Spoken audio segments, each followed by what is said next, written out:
Aujourd'hui, c'est pour vous présenter mon rapport de thème pour le CAFEP KPLP, option génie industriel, structure métallique. Donc, cette présentation va se passer en 6 temps différents. Une petite partie présentation personnelle et une présentation du projet que j'ai mis en place. Une partie dossier technique du projet. Une partie plan de séquence. Une partie fiche contrat. Je vais venir ensuite sur ma séance pour aller vers une conclusion par la suite. Donc la petite présentation personnelle, en fait je suis à la base du Gard. Je suis arrivé à Lyon en 2010 avec un BTS productique en poche et j'ai voulu faire une licence en alternance. Excusez-moi, vous vous appelez comment? Rigélie. Excusez-moi. Donc j'ai fait une licence en alternance en conduite de projets innovants.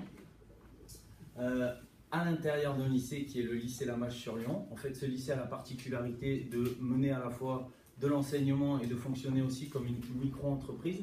Cette micro-entreprise s'occupe de fabriquer des productions pour des clients réels, donc travaux industriels réels pour les élèves en fait. Et donc, on m'avait demandé cette année-là de gérer des projets, soit de remise vers l'extérieur des bouteilles de gaz, ce qui était devenu obligatoire en fait pour les lycées en l'occurrence. Aussi un projet pour pouvoir réaménager tout l'espace de stockage, et c'est ce qui m'a tenu pendant toute l'année en fait à l'intérieur de ce lycée. À la fin de cette année-là, en 2011, ils m'ont proposé de me garder tout d'abord en CDD, avec un projet notamment que j'ai géré pour RT+, qui était la conception et fabrication d'un chariot de stockage pour des climatiseurs sur Paris. Et enfin, en 2012, ils m'ont proposé un CDI parce qu'ils étaient plutôt satisfaits du travail que je pouvais leur proposer. À partir de cette année-là, ils m'ont proposé aussi de prendre des heures éducation nationale pour pouvoir commencer en fait un travail de prof, tout simplement. Et c'est comme ça que j'ai pu commencer finalement ma carrière actuelle. On m'a chargé du projet EPSA, c'est l'écurie Piston Sport Auto, c'est avec Centrale Lyon, on fabrique une voiture en fait. Le lycée Lamache ainsi que 4 autres lycées sur Lyon. Et on m'a aussi chargé d'un projet qui est le projet de chantier solidaire. C'est ce qui va nous amener aujourd'hui, c'est ce que je vais vous présenter en tête. Donc, ce chantier solidaire, il va avoir lieu à Ziguinchor. Ziguinchor, c'est une ville de Casamance au Sénégal. Donc, on ne voit pas très bien, mais le Sénégal, c'est juste cette petite péninsule qui est sur l'Afrique ici. Ce lycée, il a été créé par des prêtres sénégalais qui sont venus se former chez nous en 2010, pendant 2 ans en BTS, à la suite de quoi, à partir de 2012, ils ont monté le lycée là-bas, une section chaudronnerie, une section élec. Et en 2015, les travaux avaient commencé à être quasiment terminés et on est parti, un petit groupe de professeurs, 4 en l'occurrence, pour aider les jeunes et les profs là-bas sur place à monter la charpente en fait de leurs nouveaux ateliers. Donc on a monté charpente et toiture durant une semaine et on s'est aussi, on va dire, renseigné sur la possibilité, pourquoi pas, de créer un partenariat avec un échange d'élèves si c'était possible. Le fait est qu'ils avaient beaucoup de besoins parce que les ateliers étaient encore en construction, donc ils nous ont dit il n'y a aucun problème, on peut mettre en place ce genre d'échange, on va dire. Et pour l'année prochaine, pourquoi pas fabriquer 2 portails pour les 2 ateliers existants à l'époque, même si on n'en avait couvert qu'un, et 8 grilles de défense pour pouvoir fermer ces ateliers-là, parce qu'il y a quand même énormément de problèmes de vol de matériel à l'heure actuelle. Enfin, donc le portail, c'est celui-ci en fait. Donc c'est un portail coulissant, autoportant. Pourquoi autoportant? Tout simplement parce que vous voyez, il est en fait actionné par ces galets ici qui roulent sur le rail supérieur et ils ne touchent pas au sol. Voilà. Ici vous avez une implantation, alors on ne voit pas très bien, c'est une Google Maps, et une implantation en fait du site avec le premier atelier, le deuxième atelier qu'on avait du coup couvert l'année précédente, et même un 3e atelier qui a été financé par une autre ONG. Donc ici on a la vision de l'atelier avec, vous voyez, donc l'endroit où on va devoir implanter les fameuses grilles de défense. Alors il y en a 2 devant et 2 derrière. Vu qu'il y a 2 ateliers, ça fait 8 grilles. Et un portail et un second portail pour l'autre atelier. Alors comme je le disais, portail autoportant, ses dimensions c'était 4 mètres par 3. Il était supporté par un rail de guidage en plate 50 par 10. Alors je vais revenir ensuite pourquoi ça a son importance. Et enfin, il était actionné par des galets de manutention mention Sportube 250. Là encore, je vais revenir un petit peu après sur le pourquoi du comment. Donc ma structure, eh ben, elle est composée d'un cadre extérieur en 50 par 50 par 3, c'est du tube carré. Un montant central, lui aussi en tube carré de 50 par 50 par 3. Deux traverses intermédiaires, là en 40 par 40 par 2 pour alléger un petit peu la structure. Et enfin, de petits montants d'entretoisement, tout simplement pour venir rigidifier l'ensemble. Donc, c'est moi qui ai conçu le portail en France et qui ai préparé le chantier en amont avant de partir, donc au mois de septembre. Deuxième chose, il y avait les grilles de défense. Donc ces grilles de défense, je vais aller directement sur le plan. C'est un cadre en cornière de 35 par 35 par 4. Elles font à peu près 4 mètres, alors 3900 par 450. Alors les dimensions sont des dimensions à prendre avec des pincettes, entre guillemets, c'est-à-dire que une fois sur place, on s'est bien rendu compte que ça ne faisait pas forcément 3900, ça pouvait aller à 3800, à 4 mètres tout court. Donc c'est vrai qu'on a dû mesurer avant de commencer nos grilles. C'était vraiment un plan de principe. Et pareil pour les 450, ça ne faisait pas forcément toujours 450 mm de haut. Je vais maintenant vous présenter le plan de ma séquence. Donc la séquence que je vais présenter, c'est vraiment le chantier. Enfin, je vais vous présenter qu'une séance aujourd'hui, mais ma manière d'aborder vraiment cette séquence-là, c'est le chantier solidaire. C'est-à-dire que c'est un projet, même si je sais que je ne vais pas le mener avec tous mes élèves, puisqu'il va y avoir à peu près que 8 jeunes qui vont pouvoir partir avec nous, malheureusement, sur la base notamment du volontariat. Mais au-delà de ça, je sais que par contre, les séances d'études techniques vont-elles être vraiment bénéfiques pour l'ensemble de la classe. C'est pour ça que je vais vraiment me concentrer sur l'étude technique aujourd'hui. La liste des prérequis pour justement pouvoir réaliser l'ensemble des tâches qui vont être confiées aux élèves, ça va être surtout de savoir identifier l'environnement dans lequel ils vont évoluer, parce que environnement différent de celui qu'ils peuvent connaître en France, notamment en termes d'ateliers, en termes de moyens surtout. Et enfin, savoir relever les caractéristiques dimensionnelles et géométriques des supports à fabriquer. Comme je vous le disais, il faut remettre un coup de maître dans les ouvertures pour vérifier vraiment les cotes extérieures de nos ouvertures avant de pouvoir poser les grilles et les fabriquer.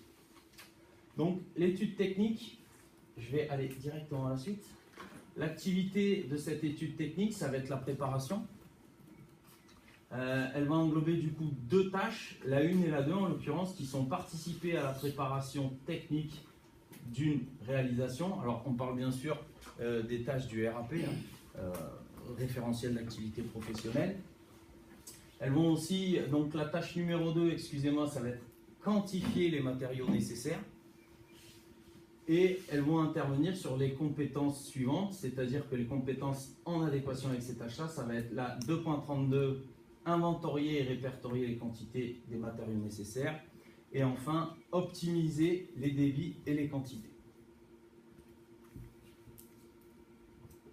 Alors, les activités des élèves, ça va être faire de la mise en barre de tube, déterminer le poids de la structure, sélectionner les roulements adéquats et enfin faire une mise en tôle, on va dire la meilleure mise en tôle possible, excusez-moi, pour pouvoir intégrer du coup le maximum de grilles dans un seul format. Comment est-ce que je prends en compte la différenciation des élèves au travers de cette séance? Tout simplement en allant passer entre les rangs entre chaque question et en me penchant, on va dire, sur ce que chaque élève est en train de faire.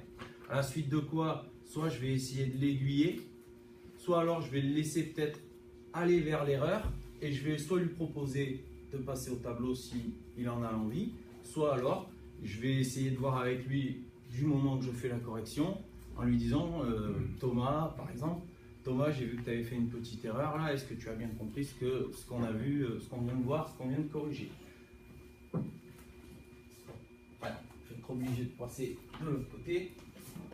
Donc je vais ici en fait vous montrer les documents que je distribue à mes élèves, que ce soit les documents de travail comme les documents ressources.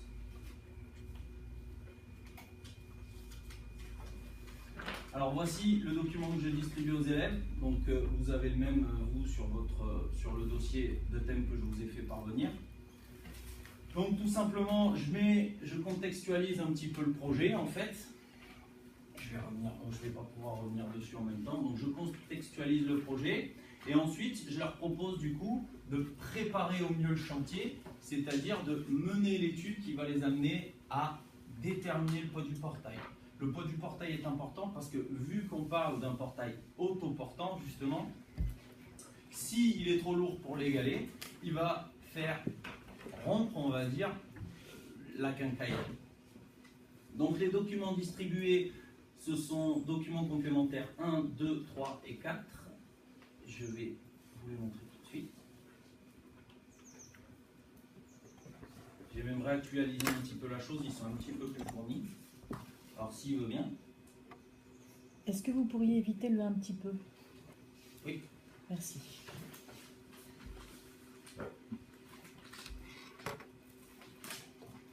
Ah, alors je crois qu'il a bien planté. 5 minutes. Sachant que j'ai trouvé que c'est bien, il y a des questions, ça va? Oui.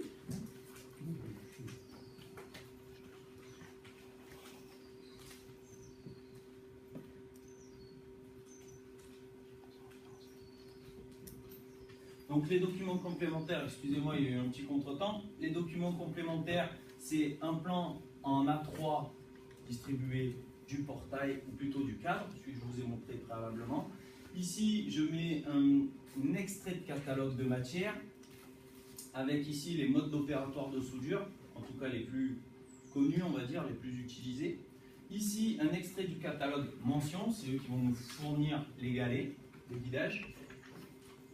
Le plan des grilles et enfin ici un catalogue de métal déployé pour qu'ils puissent venir sélectionner en fait le format de tôle en fonction du coup du numéro de série ici de métal déployé que je vais utiliser.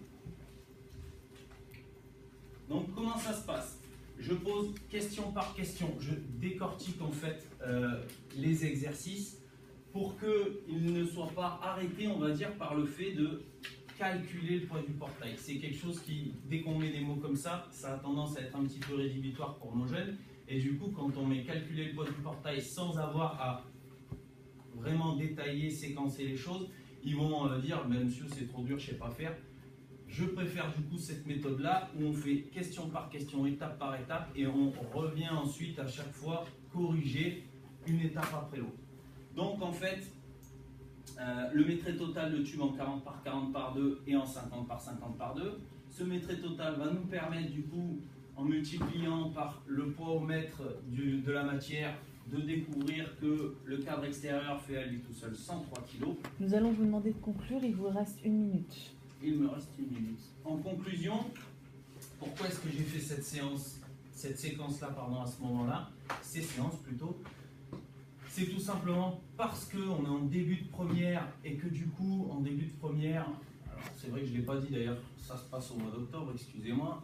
En début de première, c'est forcément obligatoire de savoir faire une mise en barre.